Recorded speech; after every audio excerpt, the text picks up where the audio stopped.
وعلیکم السلام ورحمۃ. ذرا پہلے تو آپ اپنا حلیہ دیکھ کر لیجیے.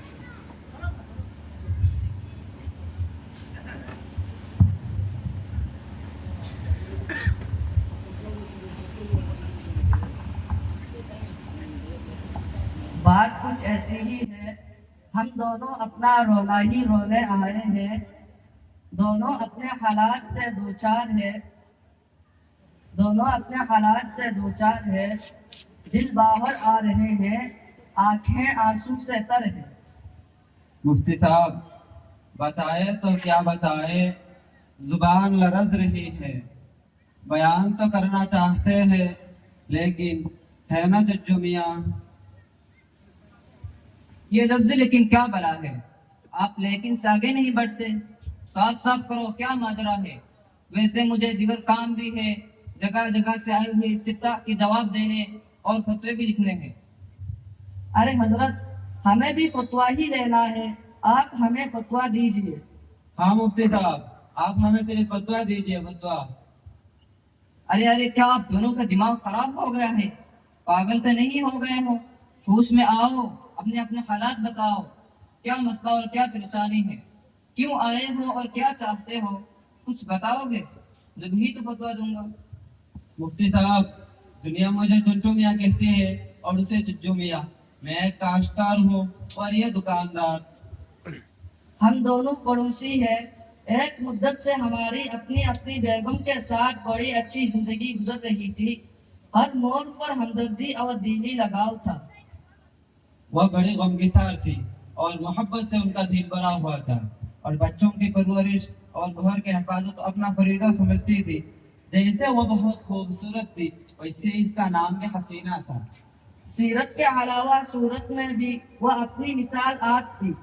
میری والی کا حسن جمال بھی لاکھوں میں ایک، اور نام بڑا سنہرا تھا، انمول.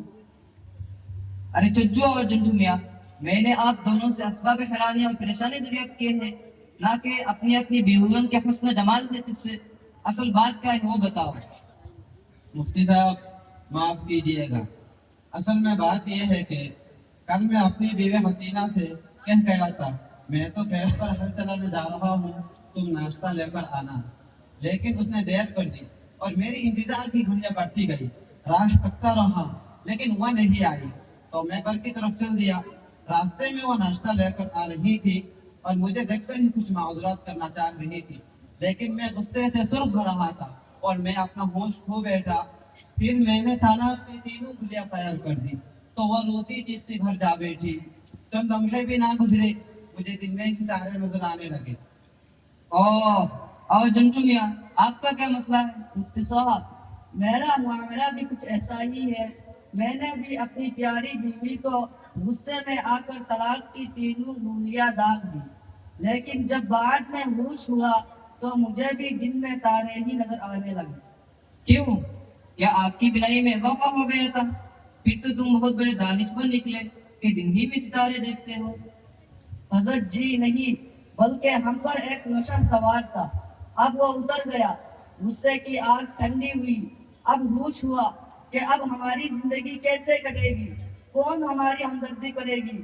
تو دونوں نے مشورہ کیا کہ مفتی صاحب کے پاس چلتے ہیں، وہی ہمارا مسئلہ حل کر سکتے ہیں. اس لیے دونوں دوڑتا اور ہانپتا کانپتا یہاں آپ کے پاس آئے ہیں، ہے نا جنیا؟ ہاں مفتی صاحب، آپ ہی کچھ کر سکتے ہیں ورنہ میری حسینہ تو گئی. چچو اور جنٹو میاں، اگر یہ دو طلاق دینے سے قبل لگا لیتے تو ان مصیبتوں کا سامنا ہی نہ ہوتا.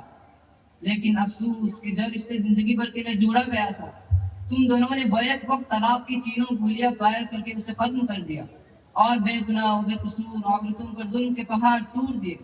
اگر طلاق ہی دینی تھی تو شریعت کے طریقے پر دے دیتے. حضرت بڑی چوک ہوئی شریعت سے ناواقف ہونے کی وجہ سے. اب ہمیں بتلائے شریعت میں طلاق دینے کا کیا طریقہ ہے تاکہ آئندہ ہوش رہیں. ہماری شریعت نہایت آسان اور ہمدرد ہے. اس کا قانون ہے کہ جب میاں بیوی کے درمیان کوئی اختلاف ہو جائے، بیوی نافرمان بدخصلت ہو، تو شوہر کو چاہیے کہ حتی الامکان برداشت کرے. لیکن جب نباہ کی کوئی صورت ہی نہ ہو تو عورت کے حیض سے پاک ہو جانے کے بعد ایک طلاق دے دے. جس میں اسے ملاقات نہ کی ہو، یا تینوں طلاقیں 3 دہل میں دے دے، اور ایک صورت یہ بھی ہے کہ ایک ہی دہل میں تینوں طلاقیں دے دے۔ لیکن سب سے بہتر پہلا طریقہ ہے۔ اگر تم طریقہ اول اختیار کر لے ہوتے تو آج اس طرح پریشان ہونے کی ضرورت ہی نہ پڑتی، بغیر نکاح کے ہی اپنی انمول اور حسینہ سے رجوع کر سکتے تھے۔ لیکن اب پچھتائے کیا ہوش ہے جب چڑیا چپ گئی ہو۔ حضرت بڑا درد ہے اور سینہ جل رہا ہے، اب کوئی صورت بتلائیے اور ہمارے دردتے دل کو تسکین دیجیے، ہے نا جنٹو میاں؟ وہ صورت حلالہ کی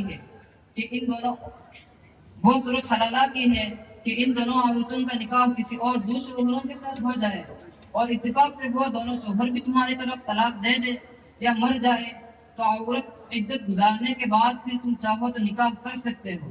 لیکن یہ ضروری نہیں ہے کہ ان عورتوں کو ان کے شوہر ثانی طلاق دے ہی دے، کیونکہ انہوں نے اپنی زندگی گزارنے کے لیے ان سے شادی کی ہے، نہ کہ تم جیسے بیوقوف اور نادانوں کی طرف عورتوں کی زندگی سے کھیلنے کے لیے۔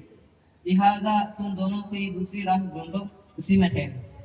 ٹھیک ٹھیک ہے ہے حضرت، حضرت، ہم نے آپ سے مسئلہ پوچھا، آپ نے بتلایا اور شریعت کا راستہ دکھایا، شکریہ، اب چلتے ہیں، دعا کی درخواست۔